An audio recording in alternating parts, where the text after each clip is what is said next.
আমরা কেন আল্লাহকে দেখতে পাই না? মানুষের পক্ষে কি আল্লাহকে দেখা সম্ভব? আসসালামু আলাইকুম ওয়া রাহমাতুল্লাহ।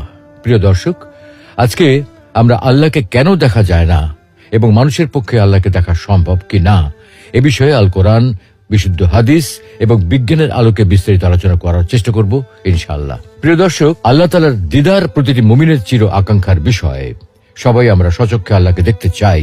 নবী, রাসূল, আল্লাহ সকল প্রিয় বান্দা সকলেই নিজ চোখে আল্লাহকে দেখতে চায়।